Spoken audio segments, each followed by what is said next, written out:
Hey, welcome to Thirsty Thoughts. This week I took a walk around a Civil War battlefield here in New Market, Virginia. It's really sobering. It's a place of honor, and it's a place to be quiet and just think.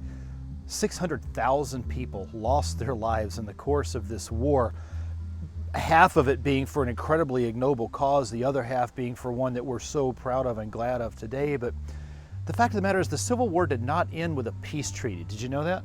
It ended with a surrender, most notably for Lee surrendering to Grant at Appomattox, and some pretty favorable conditions of that surrender. But here's what I want you to realize. There was no peace treaty. The war ended, but the peace really didn't start. There have been some other treaties in history that are worth thinking about. Think about, first of all, the 1783 Treaty of Paris.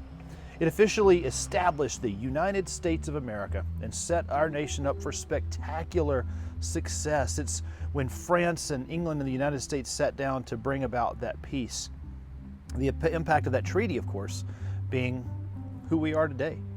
In 1919, the Treaty of Versailles ended World War I. It was disastrous as a concept, and really it set the stage for World War II to take place. You see, when we have a treaty, it means that both sides give up something in order to get something that's good for everyone. Most of all, peace, the loss of hostilities, the stopping of killing one another. But sometimes one side simply surrenders to the other. And it means they recognize that no matter what, they're not going to be able to best their opponent. And so it's in our best interest sometimes to simply surrender. When it comes to the gospel of Jesus and Jesus' death and resurrection, here's something I'd like you to ponder. God did that in order that we could be at peace with Him. We didn't really have anything to give up other than our lostness and our sense of pride. God gave up everything for peace. And it isn't really a treaty, is it? It's an opportunity for us to surrender from sin and self and accept the lordship of Jesus, accept forgiveness and a surety of salvation.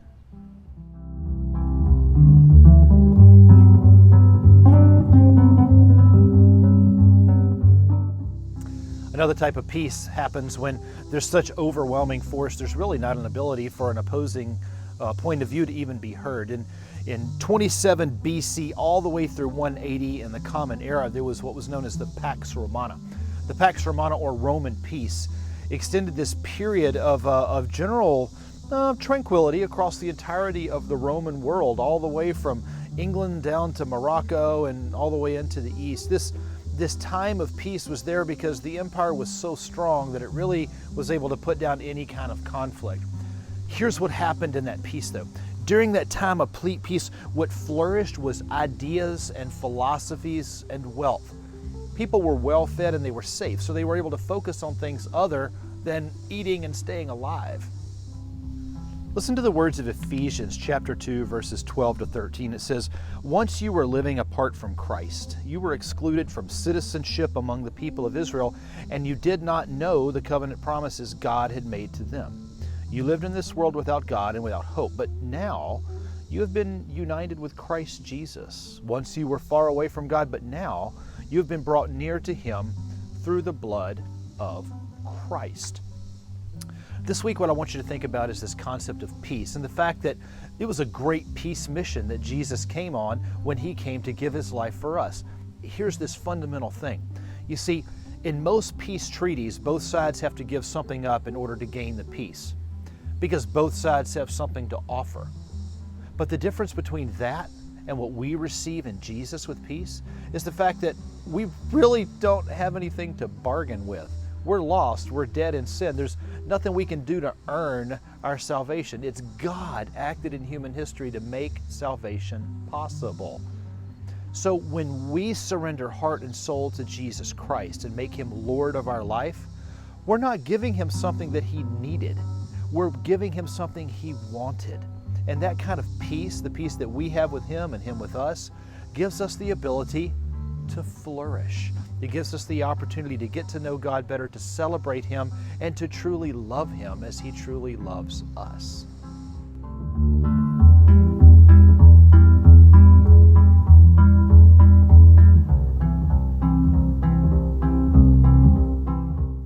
So hey, here's what I'd like you to do this week. I want you to look around the areas where you have influence. I want you to think about the world around you, your relationships, your friendships, your neighborhood. I want you to think about the people with whom you work, the people with whom you interact. And I want you to ask this question. Are there areas around me where peace is lacking? Are there places, in other words, where you could help bring peace, reconciliation, where it doesn't currently exist?